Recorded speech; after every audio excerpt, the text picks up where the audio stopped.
Ô, João, fala ou não fala? Brasil, tem mais alguma coisa aqui para destacar? Vejo que o Vasco precisa e é aquele negócio de que o Vasco precisa, né? A conta. Vou colocar aqui no João Almirante. Tudo em Colocar esse relação a mim tá comercial diferente. aí. Tudo que eu fiz foi me afastar totalmente da minha família. Outro comercial. Bom, meus amigos, minhas João. amigas, fim de jogo no Defensores del Chaco e de virada o Vasco é derrotado para o Olímpia 3-1. O Vascão abriu o placar ali na última bola do primeiro tempo, cruzamento de escanteio do Nuno, cabeceio do Carlos Cuesta livre na pequena área, mas na segunda etapa os donos da casa aumentaram o seu ritmo, conseguiram pressionar, chover bola na área, chegaram ao empate, com a ajuda da arbitragem, é verdade, chegaram ao gol da virada e no final ainda deu tempo do Sebastião Ferreira, ele mesmo, cravar o terceiro gol e fechar a conta lá no Paraguai. Resultado ruim, resultado que tira o Vasco da primeira colocação do grupo e que obriga o Vasco a vencer o Barracas Central para pelo menos garantir a segunda vaga e ir para um play-off, mais uma vez, como aconteceu no ano passado, contra um time que vem da Libertadores, um confronto potencialmente mais complicado. Foi o planejamento do Vasco, que continuou seguindo ali a risca do que fez no começo, né? Levando um time alternativo, um time com muitos garotos, e agora, no fim de semana, a gente pega o Bragantino para ver se valeu a pena.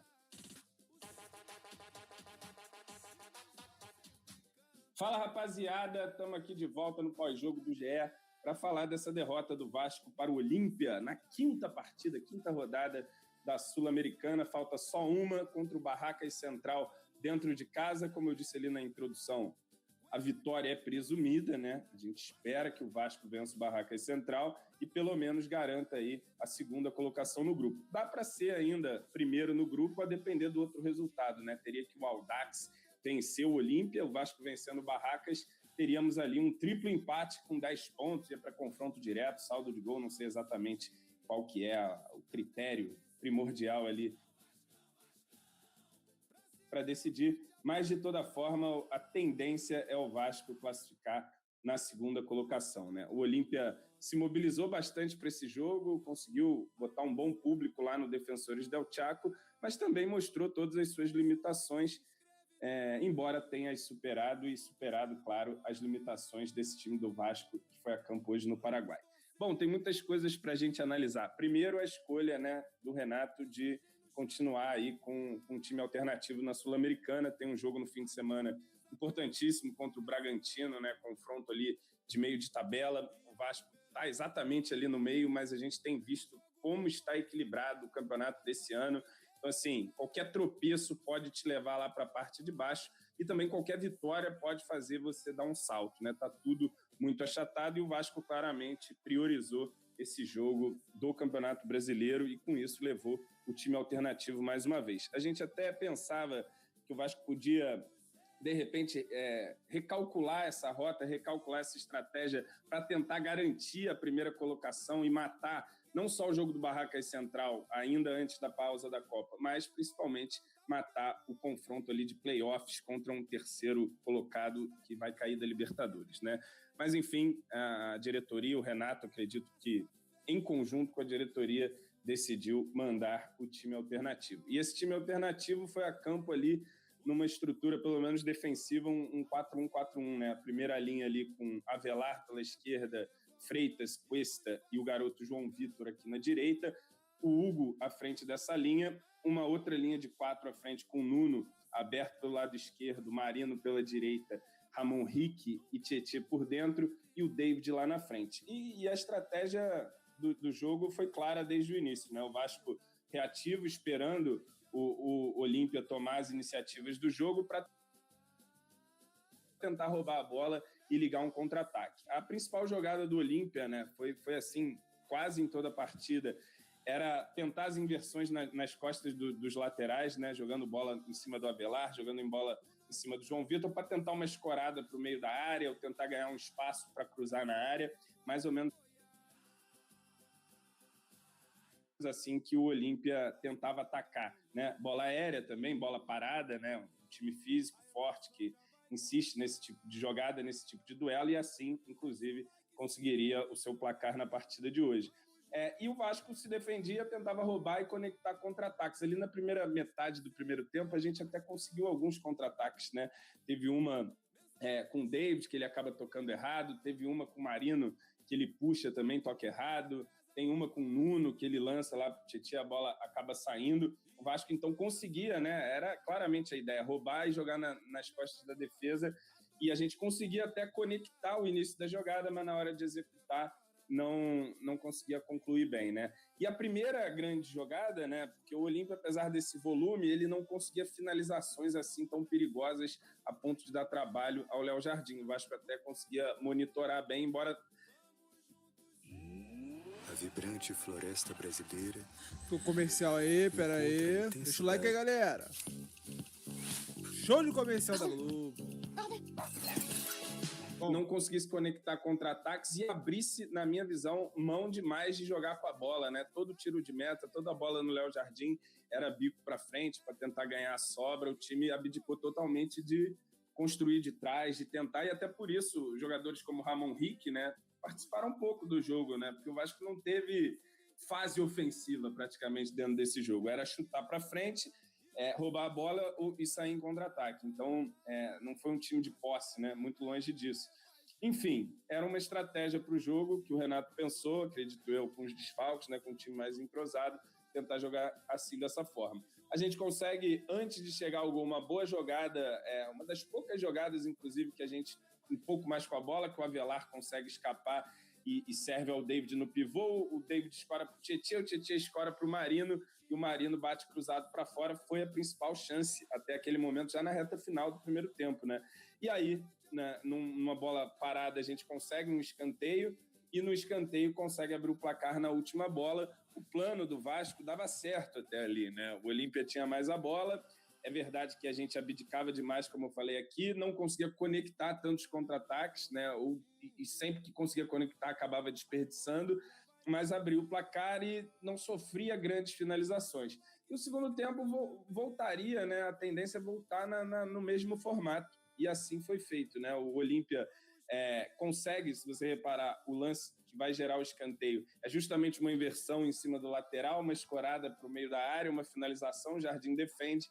No escanteio, o Lucas Freitas vai muito mal ali no duelo e o Vasco acaba tomando o empate. Antes de sofrer esse gol, o Vasco teve pelo menos 2 ou 3 contra-ataques que não conseguiu aproveitar. Então, assim, era bem o cenário do jogo. O Olímpia tentando essa inversão nas costas dos laterais e o Vasco tentando um contra-ataque para finalizar a partida. Teve um com o Marino que ele puxa a tabela com o Nuno, acaba não chutando, dá uma penteada a mais na área. Tem uma que o David escora para o Marino, ele cruza, a zaga quase corta, o Nuno ainda recebe, corta para o pé esquerdo, mas aí bate muito fraco. Tem um outro que o Marino também sai em velocidade, cruza, o David passa da bola, a bola passa por trás. E essa foi a tônica, né? A gente teve os contra-ataques, teve os momentos, aproveitou os espaços que o Olímpia cedeu, mas não conseguiu concluir, não conseguiu finalizar para matar a partida. Acabou tomando um gol de empate. Ato contínuo, temos uma expulsão ali do Mutano. Vamos de falar novo, né? Um pouquinho mais. 3 jogos pareceu com uma expulso. expulsão justa, o garoto deu mole ali, né? Muito pilhado e tal. Chegou com o pé alto ali, atingindo a coxa, que meio que a região perigosa, né? Complicada ali do adversário. Foi expulso direto, o juiz também não estava com nenhuma boa vontade com o Vasco da Gama.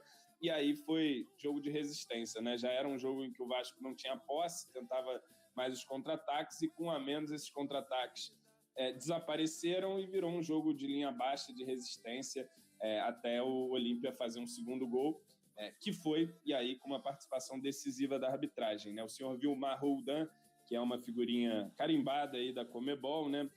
Sempre apitando jogos de brasileiros, com sempre muitas polêmicas. Dessa vez não foi diferente, né? Apita uma falta ali na entrada da área, um tipo de contato que ele não estava marcando nenhum no jogo, né? Especialmente para nós, mas é um tipo de contato, inclusive, que ele não marcou na hora. Quem marca é o bandeirinha, né? Repara no lance, é o bandeirinha que vem com sua bandeira, entra em campo num lance que o juiz estava observando e não ia dar a falta.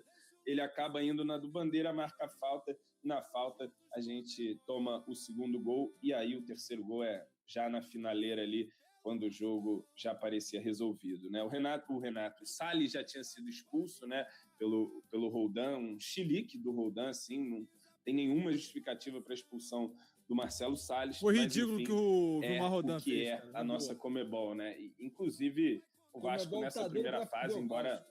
a gente deva criticar e apontar jogadores e tal, o jeito que o time jogou, nós fomos, para mim, claramente prejudicados, né? Tivemos que jogar a primeira fase inteira contra os juízes da Comebol, aquele assalto verdade. contra o Audax italiano. Na verdade, é o resultado que nos custa, de fato, a primeira posição, né? Perder aquele jogo para o Audax, e com uma arbitragem muito difícil naquele dia, e hoje uma arbitragem totalmente caseira, né? Que, enfim, acho que não teve essa falta que origina o segundo gol, mas dava para ver desde o início que ele estava conduzindo o jogo pro Olímpia, né? A forma arrogante Caseiro que pra ele caralho. tratava com os jogadores do Vasco. Teve um escanteio lá que ele bota o pé na bola, a bola estava posicionada na linha e ele fica lá querendo criar encrenca.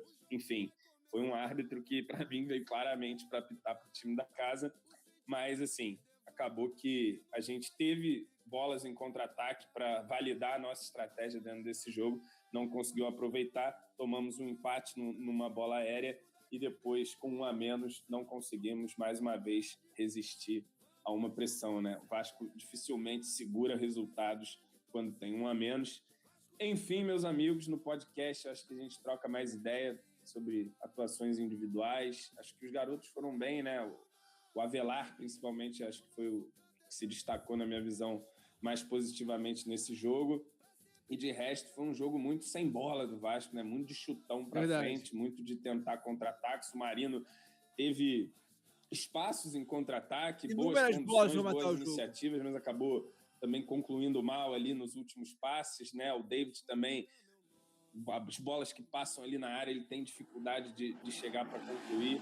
Depois entrou Brenner, França e tudo mais, mas do panorama tático, estratégico do jogo não se modificou muito e a gente perde. E agora é pensar no Campeonato Brasileiro contra o Bragantino no fim de semana, jogo importantíssimo, mais um daqueles jogos decisivos, né? Todos têm sido para a gente tentar vencer e vencendo, né? Tem ainda um outro jogo em São Januário para tentar parar para a Copa do Mundo. 3 jogos, numa João. situação mais confortável de tabela, ainda que muito provavelmente vai estar todo mundo embaralhado, né? É a tônica desse campeonato. No podcast, a gente troca mais ideia.